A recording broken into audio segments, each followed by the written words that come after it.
Nathaniel, welcome to the Personal Best podcast. Thank you very much for having me. No, I'm a bit excited for this. Yeah, how are you doing? I'm good, thank you. Didn't come from too far away, so it was all right. Weather's pretty good today, so no, I'm feeling good. I've been excited. How are you doing? Yeah, I'm very good. I'm excited. Sat opposite Europe's strongest man. Something like that. Something like that. Okay, but for anybody who doesn't know you, or doesn't follow you on social media, can I ask you to just do a little personal intro? Where are you from? What do you do? That kind of thing. All right. So, hi, my name is Nathaniel Massiah. I recently won the Junior European Championship. I got into powerlifting like maybe a year and a half ago, 2 years ago. And I'm also a Gymshark athlete, YouTuber, kind of just general social media-ish guy. And I kind of just document what I'm doing. Have kind of like throughout the years been someone who kind of tries to motivate people to go to the gym, try and like better their lives in different ways.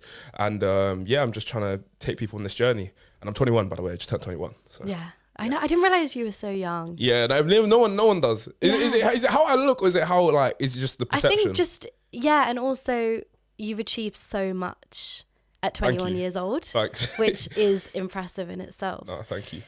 So this podcast, Personal Best Podcast, we do talk a lot about like health and fitness and self-improvement.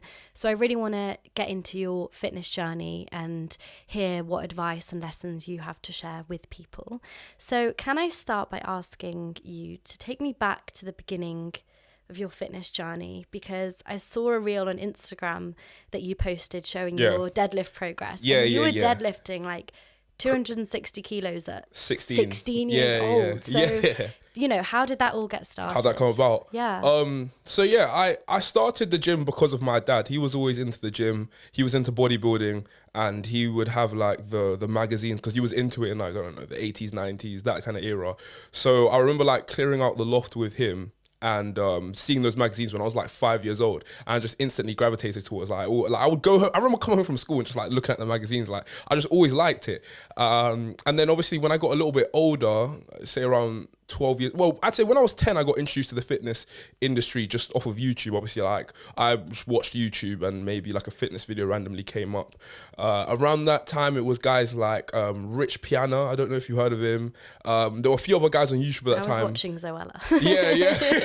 But I got introduced to fitness around that time. And then when I turned around 12, there was a local leisure centre that allowed like people from 11 years old to actually train there, because most gyms are 16. Yeah, exactly. And that's like a barrier to entry for some guys as well, unless you just lie. But other than don't do that. I mean, I'm not going to tell you not to do that, but if you have to. That gym actually let you start training there from really young. So I started training there when I was around 12. And then I got really serious with it when I was around 14. And then at that point, when I would go to the gym, I was like, from not even being hugely into powerlifting or whatnot, I was still just really into like pushing my maxes, seeing how much I could do. It was just fun. Like, especially I used to go there with my friends, and you would just kind of see how much you can do. Like we would just deadlift and whatnot. But then I just noticed that I was a good bit stronger than most of my friends when I started.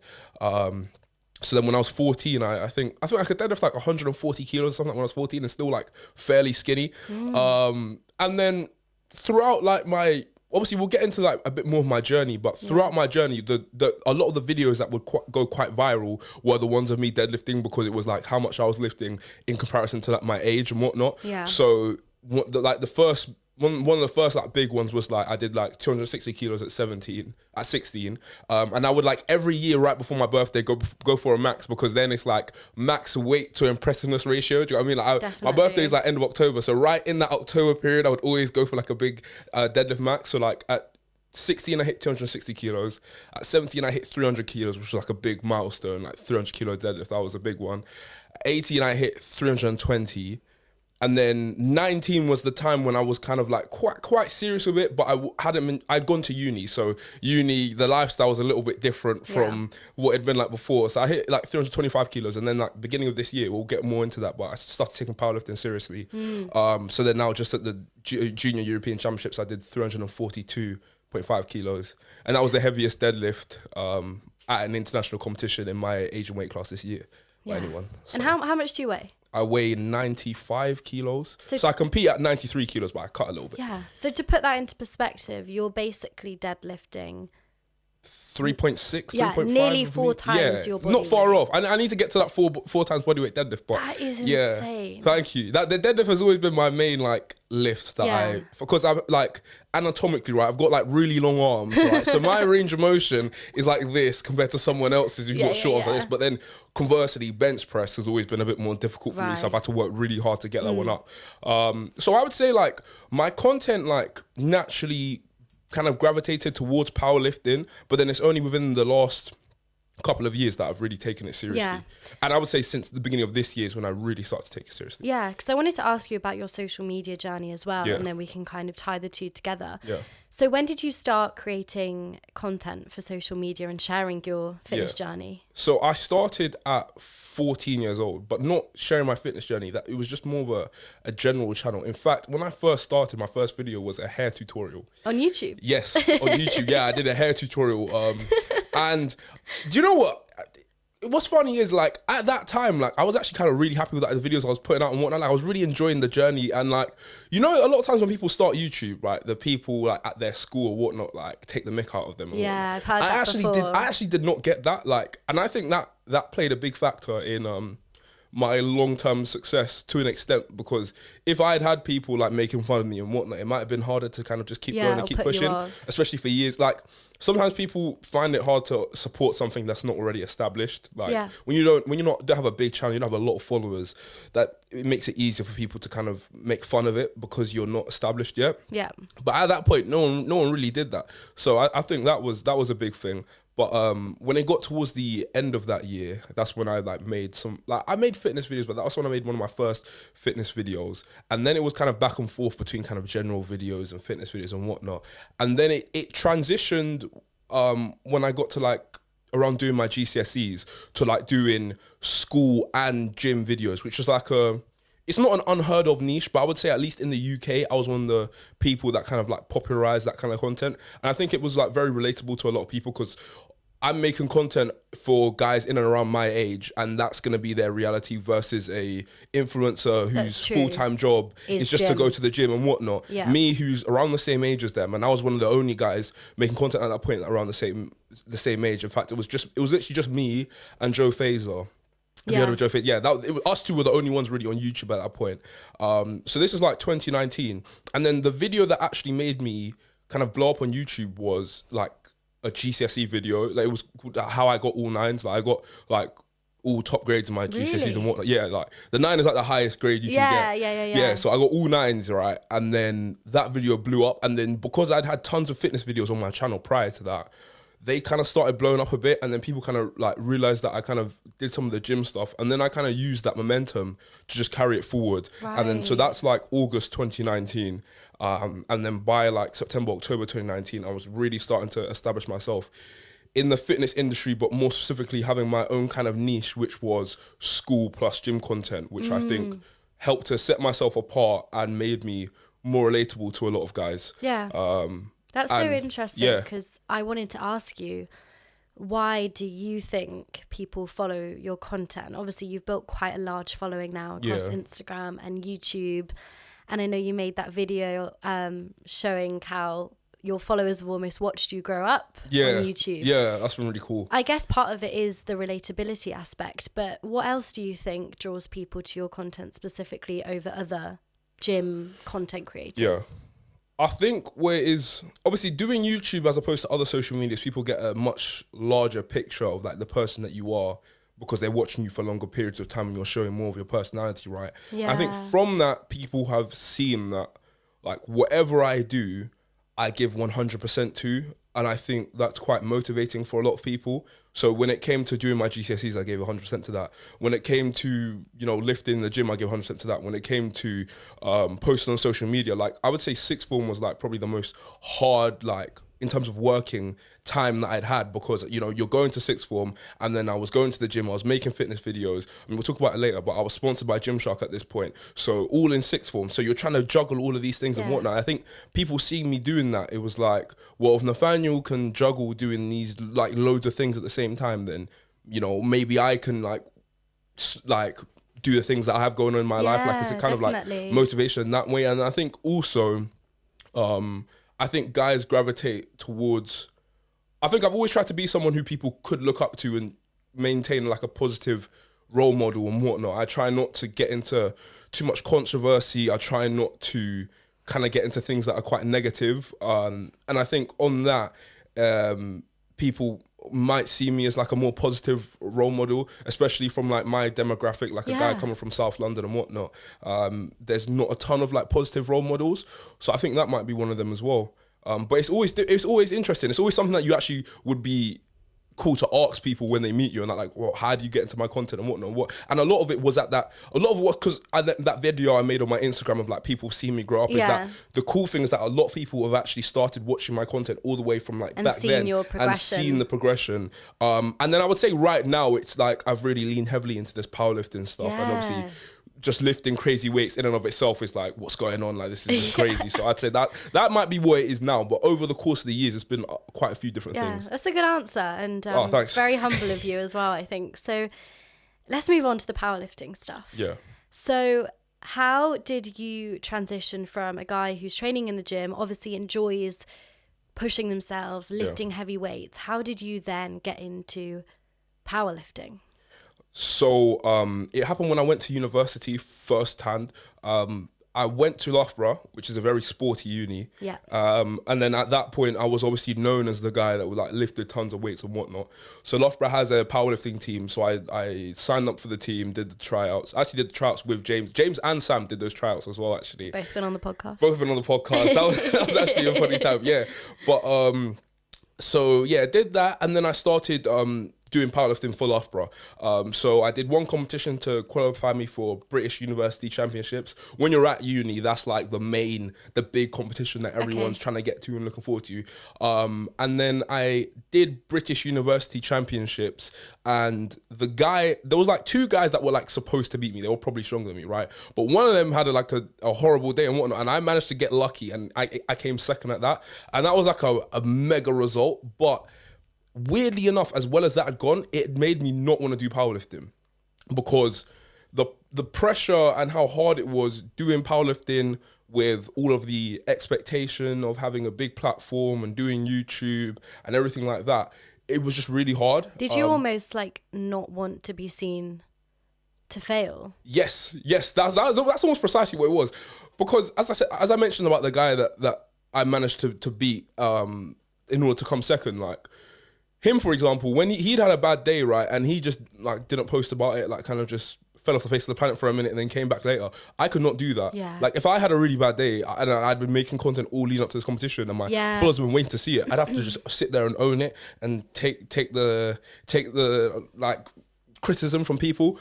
And it wasn't even just that. I would say like I wasn't fully ready at that point to like give myself to the sport. I would say I had a lot of other things going on. I was at uni and whatnot. So at that point, I would say it was mentally challenging to do that. So I kind of just took a step back from powerlifting. I mean, I always really liked bodybuilding as well. So like my ritual every year would be like winter into spring, bulking, powerlifting, and then summer, autumn was like cutting. Well, summer more so was cutting.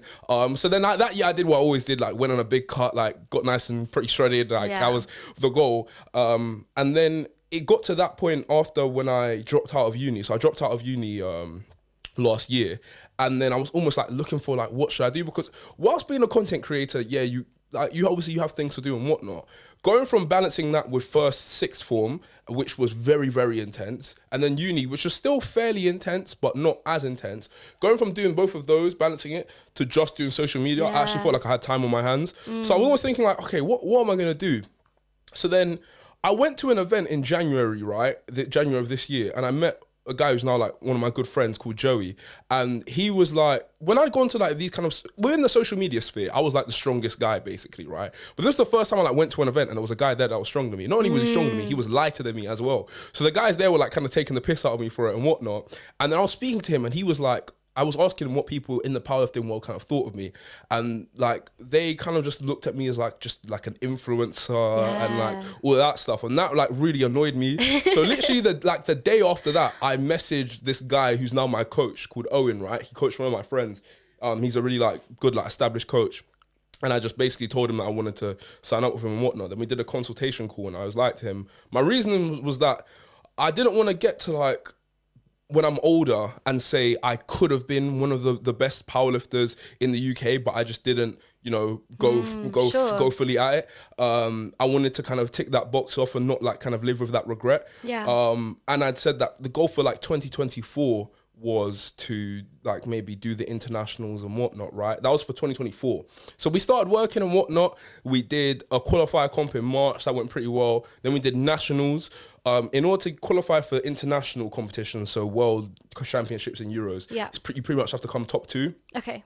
I came 3rd, which was like, it was a bit annoying, but there was light at the end of the tunnel because the two guys that beat me, one of them didn't want to do Worlds, the other one didn't want to do Euros. So it turned out I actually managed to do both, coming 3rd, right? Yeah. But then after nationals, that was a little bit difficult because I didn't know what was going to happen after that, right? Then I got I got selected to do World Championships, put absolutely everything into that, right? But I was still ranked 8th going into that competition. So that was hard in its own right because I'd never gone into a competition ranked that low, A. B, you don't want to just feel like you're going there to fill out the numbers. You want to be there and be competitive. And as much as I want to say, oh, I want to maybe try and crack the top 5 and whatnot, there's guys below me that probably want to jump up as well. So it wasn't out of the realms of possibility that I could come like 10th, which for my followers, which again, the difference doing it in powerlifting is that my followers are quite general, so they don't understand powerlifting like that. So they look at me and they think I'm like the strongest guy that's ever existed because they don't know powerlifting. They don't know the stronger guys out there. Yeah, in the context of the competition itself. Yeah. What does that look like? What are the lifts involved? Like, what are you expected to do? Oh, so powerlifting is a squat, a bench press, and a deadlift. So you get 3 attempts at each. You pick like a weight that you're fairly comfortable with, then a weight that you think you can do, but is like fairly near to your max, and then the last one you're usually trying to set new PBs or just going for placing and whatnot, and then that leans into me being a deadlift specialist because if you're a really good deadlifter, you have a big advantage because you go deadlift is last and then you go last. So like at Euros, for example, I got to see what everyone did and then pick a weight literally just to win and then do that. To beat the because I probably could have done more at European Championships, but because I was the biggest deadlifter and deadlifts are last, I can literally just pick. And do they combine then your 3 lifts? Yeah, they combine they combine your 3 lifts and then the winner is on the total. And then if two guys tie, then it's on who's lighter basically. So it's it's on the total. So yeah, I've always been really good at deadlifts, but my squat and bench have come up a good bit this year, and my deadlift has come up a lot. But I can understand though then that. Sorry, I can understand why your followers see your content, see you lifting these weights, they're like, he's so strong. But then when you're at this European or international level, you're suddenly competing against these guys who can lift crazy amounts. Exactly, and that was the main thing going into World Championships that was mentally challenging as well, because it's like, I've always felt like I'm strong, right? But these guys are the strongest in the world. So like, am I really that good? Like, I know I've got good genetics, but are they really that good? Like, I know I'm dedicated, but am I really that dedicated? Like, I know I work hard, but do I really work that hard? Like a whole new level. Exactly. And you don't know the answer to that question until you get there. I mean, when I got to World Championships and then I went inside like the warm-up room, like where everyone's warming up and whatnot, I see all these guys from all these different countries and whatnot. I literally like pooped my pants at that moment. Like, I went to my coach and I was like, yo, Owen, I'm nervous. Like, I was so because just seeing all these guys from like Singapore, America, and you're just some little guy from South London. It's like, what's going on here? Like, it's just crazy. Yeah. But how did you do in that competition? I came 3rd. That's insane. Yeah, no, it's mad. There you go. So like, obviously the answer to all those questions was yes. Like, but you don't know where you stand until you prove it, and oftentimes you have to like go and be above and beyond what you think you're capable of in order to get the answers to those questions. Because if you just stay within your comfort zone and what you're comfortable with, which at that level was like being fairly obviously strong within my area, strong within the UK, but don't really know why I settle on the international level. If I just stayed there, then I wouldn't have become the person I am now. And I mean, what I've been able to do this year, if you asked me at the beginning of the year, I would not think I would have been able to do. As I said, with my coach, these were 2024 goals, right? And we managed to do the 2024 goals in 2023, which was obviously crazy. And but I think it was just a testament to like, when I told you I started powerlifting at uni, but when I started then, I don't think I'd given myself to it. Like, I was doing it, I was going to the gym, but maybe my lifestyle outside of that wasn't what it needed to be. Obviously, you're a first year uni student, so you're outside. You know what I mean? You're a first year uni student. You know what that's like. And then like just everything to do with that. So then this year when I decided to commit to it, I really like, I would say, gave my all to it. And the two are almost not even comparable. Like, even though both people are training, they're doing what they need to do, just going through the motions versus giving your all to something are just two completely different animals. I mean, that is such a good message for people just listening to this podcast, because obviously not everybody listening is a powerlifter, but being able to push yourself past your own limits literally is something that I think we should all strive for, because it's so easy to get comfortable, like you say, and just go through the motions and not know what you can achieve until you actually try and push yourself. Exactly. But for you as an individual, like, what is it about the competition that appeals to you? Why are you now kind of invested in this? That's a good question. Because you're kind of competing against yourself as well. That's literally trying what to you're doing. hit these PBs. Because it's not a A versus B competition in like how like boxing is, where you're trying to beat that guy. Yeah. Like, although you're trying to beat other people, what you're doing is like almost mutually exclusive. Like you can't affect what the other guy is going to do, for the most part. So it is you versus you. Yeah. I would say what gravitates to me towards it, I mean, I've always been interested in sport. I've always been sporty growing up and whatnot. I would say I have a natural inclination to just want to like prove myself, and probably to some negative degree seek external approval. And I'm aware of that within myself. Yeah. And sometimes you have to incorporate the somewhat negative aspects of yourself in order to reach your best, because it's important to know what drives you. So for myself, okay, cool. I know that maybe, external approval and, people, having a good opinion of you. I mean, I've seen the videos where you're like deadlifting and you've got like the whole gym when I was behind at Loughborough, you. like, I'd be lying. I'd be lying if I said that stuff didn't play a factor, right? But sometimes, as I said, you need to incorporate some of those more negative aspects of yourself into it in order to reach your fullest potential. So you can use those things that are driving you, whether positive or negative, to help you achieve. And that's what you'll find in a lot of sports people. A lot of them have like somewhat negative aspects to themselves, but they use them to propel them forward. And then sports is good because it's an environment where you can do that versus negative outlets. I would say it's a positive outlet. Definitely. So like I would say to other people, like if you have like, that's why the gym in general is good, because anything could be going on in your life. You could have a breakup or whatnot, and then there could be certain outlets which are negative outlets where if you let that energy out into that, it's going to be a negative thing. But the gym is always one where that's always going to be a positive outlet. Yeah. And so whatever's driving you to do that, whether positive or negative, you can use to your advantage. Sure, it might be like, like you say, something maybe slightly more negative or like a difficult time is pushing you forward. But if you then harness that and then you put it into something positive like the gym, then I don't see how that's a bad because the outcome. reality is that those things are not fully going to go away, let's say. Like, I think I've been like this since I was a child. Like, my parents will tell you the same thing. So I would say it's kind of an aspect of myself. So the more likely thing is not going to be me completely getting rid of the need for external approval, right? But it's more likely that I'm gonna need to use that in a more positive way and use positive outlets for that.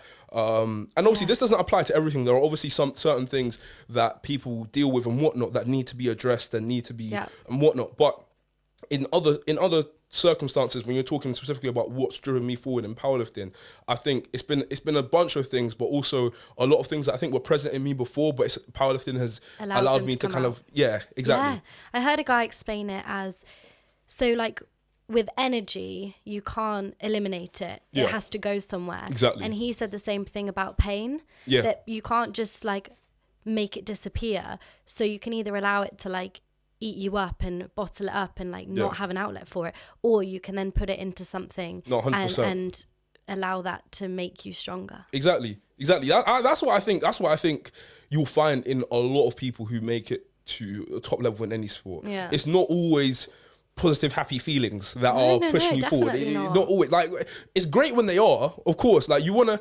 go to the gym when you're feeling good and you got a nice little Gymshark fit on and whatnot. But other than that, like sometimes you're going to the gym and you don't feel like doing it, and you just really don't want to be there. So like, what's your reasoning in that period? So. I love that audio that I've heard trend like on Instagram and TikTok, and it's like, do it angry, do it sad, do it unmotivated. And you know, you can still do the same behavior, but just whatever mindset you're in, you can still get through it.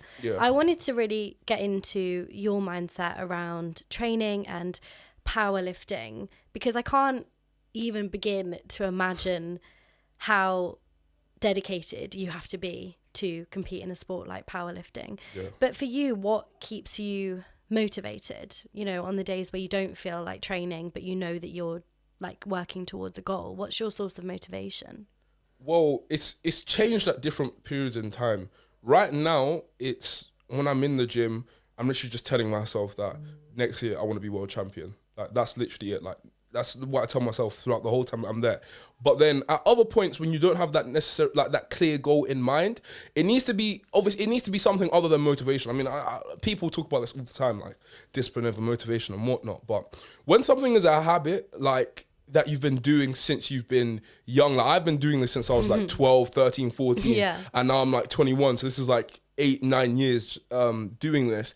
It's just something that's a part of you. So whether you want to, whether you don't want to, it needs to get done, like brushing your teeth. Like, it's kind of one of those ones. So yeah, at different periods, it's different. There's been times though when I haven't had that like direct motivation of that thing in the future. Like when I said after nationals, right? And I wasn't locked into any of those internationals. I didn't have a clear thing in my head. Other than like I'd say like, oh, like next year nationals I want to win and whatnot, but that goes like a year away. It's hard to motivate yourself for something a whole year away. But I feel like you just sometimes you don't. I feel like you shouldn't always need something to kind of make you do something, because then if that thing is not there, then you're not going to do it. But majority of the time, right, all you need that for is just the beginning, right? Like getting to the gym. Once you're in the gym, I don't think there's many people that have got to the gym and then actually turn around and gone home. You know what I'm saying? Once you actually get to the gym, that's all you really need. So that's where other people come into the picture as well. If you have friends, if you have people like gym partners or anyone who can give you some positive self-talk and just help get you there, then I think that plays a big role. I wanted to ask you about that, about how important it is for someone like yourself to have a supportive circle around you, because it's something that came up in the podcast with Sam, is how there seems to be a bit of a trend of people thinking you can just go on this journey on your own and, you know, grind in silence. But actually, I think having people there in your circle is so important. I know that you have a lovely girlfriend and you have good friends and a coach. Like, how are those people helping you on your journey? I think, in various different ways. And I would tend to agree with Sam.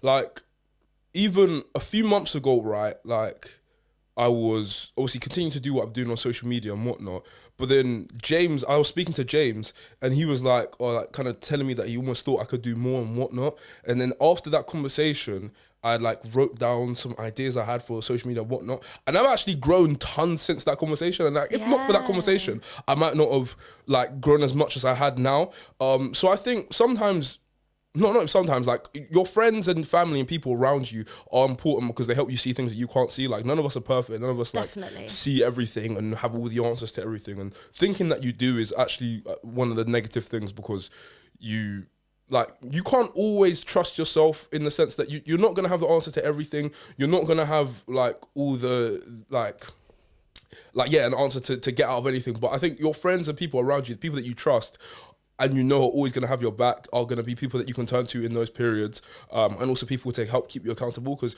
oftentimes also you can lie to yourself. Like you can tell yourself you're doing as much as you the most, but your friends and people outside can sometimes see that you're not. Well, like you just said, James said to you, like you could be doing more. Exactly. So if you don't have people like that and you haven't built a level of like rapport where you can have those kind of negative conversations, and I think you're kind of doing yourself a disservice. So that's why sometimes also you need to have like humility and enough like humility in order to take criticism from other people. Because those are the things that actually help you grow and whatnot and step outside your comfort zone. I love that video that you made, and it was like you've got two moods, and it's like boyfriend. Boyfriend mode, and then like, I want to be the strongest man in the world. Tell me about how, I mean, obviously you can share what you want, but how do you balance, you know, your dedication to the gym and creating content and having a relationship? Because I think for a lot of people that can be quite tricky. So I think it's about finding the right person. I think that's the main thing. Because if you have the right person, right, like, okay, if a girl really is into you and a girl really loves you, right, she's gonna want to be your center of attention and whatnot, and that's not a negative thing by any means. But then you also have to have that mutual understanding that you have this thing that you're working towards. So sometimes that's not always going to be like, you're not always going to be able to do that. Yeah. So I think like with my girlfriend, there's this kind of understanding that like obviously the things that I'm doing and whatnot, she understands what I'm doing, she's supportive of it. Obviously, it's not always going to be how she would want it, like times when I have to like go away for a couple of days or go to the gym when we'd like want to be home and whatnot, but just having that mutual understanding and your partner seeing your vision in that aspect is like really important. And I think, especially when you're young, like having a partner that like you feel is stopping you from reaching your goals is like almost like the worst thing. Like, definitely. I think that's a thing that you hear from a lot of guys. Like they'll say like they were going to the gym and whatnot, and they got a girlfriend, and they started falling off, and they started going to the gym as much and whatnot. I think that's down to the majority of that is, I would say, down to the guy. Like you can blame the girl for that, but I think you should be looking at yourself, because as I said, like, any girlfriend who really, really is into you, like ideally she would want to be around you all the time. Spend time with you. Exactly, she would want to. So it's down to you to be like, sorry, babe, I've got to go now. I've got to do this and whatnot. And it's down to her to be understanding of that. And it's not always going to be like that. There's going to be times where she's doing stuff and I'd want her to be here and whatnot. It goes both ways. It's not just one thing for guys, one thing for girls and whatnot. But I think it has to be important enough to you that you're able to kind of do things that you might not necessarily want to do in the short term, in order for long term. And if your partner sees that as well, then I think you're going to be fine. Yeah. And I would say to this point, like, because guys say a lot, like, oh, I don't want to have a girlfriend because it's going to distract me from my goals and whatnot. And in my personal experience, it's been the complete opposite. Like, because in my experience, like, let's say like this year, right, where I've been head down, focused on powerlifting, right? I think having a girlfriend has been so good for that, because literally during those times, I'm like going to the gym, coming home. That's about it. Do you know what I mean? And so if I was single, you're not going out with the boys. Exactly. Like, you're not going out with the boys. You're not going to bars, trying to chat to girls and whatnot, staying up late and all that stuff that most single guys are going to be doing, right? I think if you have a relationship, you have a good relationship or a healthy relationship, right? It's way easier to just kind of have your head down and just grind. And it's only when guys get to the point where they say that their girlfriend is stopping them from reaching their goals, where that becomes a thing. But as I said, I think that's way more down to you than the girl. Yeah, and I think you just need to then have a conversation. Exactly. And be like, look, this thing is really important to me. I'd appreciate it if you had my back and like you were there with me, but I can't give everything to you at this time. I think my girlfriend's been really good in that respect as well. Because I've done a lot of the things that I've wanted to do, and like, a lot of the goals I've hit whilst being with her. Exactly. So, and I mean, obviously, that's it's not a testament to your relationship. Yeah, and it's not like I've never been single before. So I know what being single is like, and I know. Do you know what I'm saying? So I would take being in a good relationship in marriage any day over being over being single, and obviously it's different for each person. Everyone's not the same. But I think, guys, you often hear that kind of blanket statement of, oh, having a girlfriend will distract you and whatnot. I think more single guys are probably distracted than guys in relationships, if the relationship is a good relationship. Yeah, true. So, good advice. Yeah, that's just my opinion. Obviously, everyone's got their own opinion, but I feel like you hear that all the time. No, definitely. From guys, like, don't get a girlfriend, like, just grind and whatnot. And first of all, that's not even realistic for most guys. Because are most guys, at the expense of not having a girlfriend, not going to talk to girls at all? No, probably not. They're probably on dating apps. That's what I mean. You're on dating apps. You're meeting girls at bars. You're doing all of this stuff, right? You're like, don't lie to yourself. Like, I'm not going to lie to myself in that regard anyway. So it's like, I know, I kind of know myself, and I thought that's important at that point as well. So anyway, it's cuffing season. It is. It's getting cold. Winter Wonderland is tickets are out. Awesome. So, I wanted to ask you what your future goals are moving forward. Obviously, you mentioned earlier, world champions on the cards. So I feel like you've already achieved next year's goals this year. Yeah, but more or less. What are you working towards now in terms of powerlifting, obviously, social media, whatever?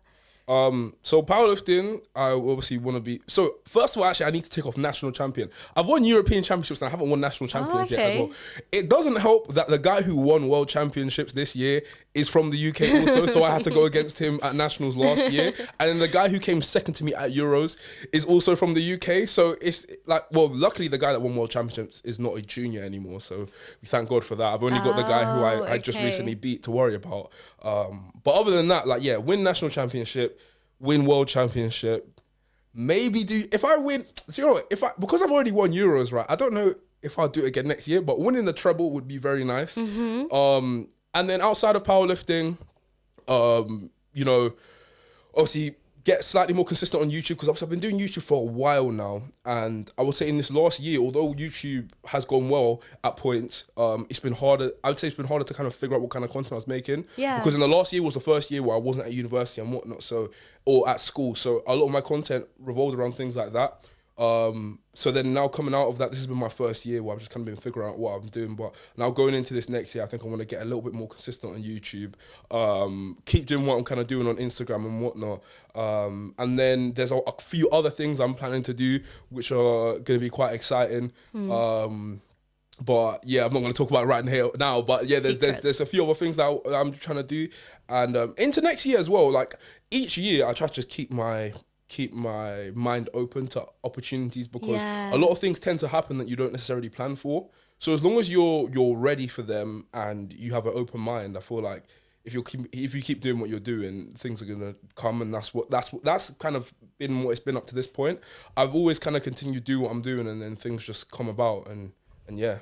So yeah, you can't plan for everything. No, definitely, especially not within the social media kind of stuff, because a lot of it is like a really cool collab, let's say, and that you will can't approach you exactly. For that. Like for example, the biggest one I did last year was I collabed with Speed, right? And that one was the day before. 2 days before, one day or 2 days before, my Gymshark manager came to me. He's like, "Oh, we've got Speed in Manchester. You need to collab with him." I had to go down there and do that. That YouTube video literally got like 5.7 million views. Amazing. Like that one was crazy, right? But there was no way to plan for that. Do you know what I'm saying? There's no way to plan for that because he was only in Manchester then and whatnot. So you just kind of have to be open to it. Make sure you're always ready and whatnot. And other than that, things are going to come. But obviously, you need to be proactive with it as well. I'm not telling people not to be proactive, but I would just say, especially going into the new year, just like keep an open mind, keep yourself ready for whatever opportunities are going to come your way. So it was in my list of questions earlier, but we've spoken about so much. But because you mentioned it there, Gymshark. Yeah. How is it working with them as a brand, and is that something that you're going to continue to do next year as well? I mean, hopefully, yeah, 100%. I've been working with Gymshark now for over 3 years. Wow. So yeah, I got sponsored when I was 17. So at the point, I was the youngest Gymshark athlete actually on the roster at that point. And it's been great working with them all these years. Like I would not have been able to get to where I am now, I would say, without them. Wow. And they always help. They've like helped to like facilitate your growth. Do you know what I'm saying? They want you to grow. I really feel like they allow athletes or people they sponsor to still be themselves. They're not trying to mold everybody into like one Gymshark. Well, that's the point. Athletes. Yeah, exactly. Well, that's the point. It's like the person being themselves and whatnot is what attracted you to that person in the first place. So you don't want to like take away their individuality. And I think it's the complete opposite. Like they want people to have their own kind of individuality and their own like unique USP, and that gives them a reason to have you on the brand. Like if you don't have your own USP, if you're not bringing your own like individual things to the brand, then I feel like it's going to be harder for them to see the value in you, if you get what I'm saying. Like you need to make sure that you're still staying in touch with yourself and the content that kind of got you to that point. And yeah, like I love working with them and whatnot.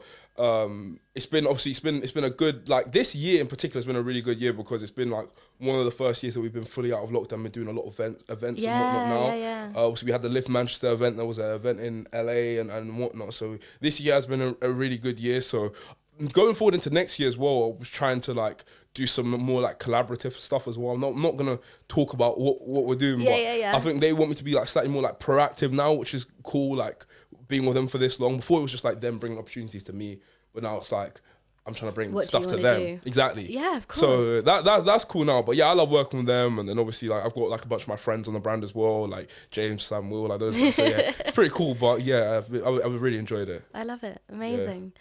So just to wrap this up, I'm going to ask you the question that I ask everybody on this podcast, and that is, if you had to give a piece of advice or a quote or a mantra to help people achieve their personal best, what would it be?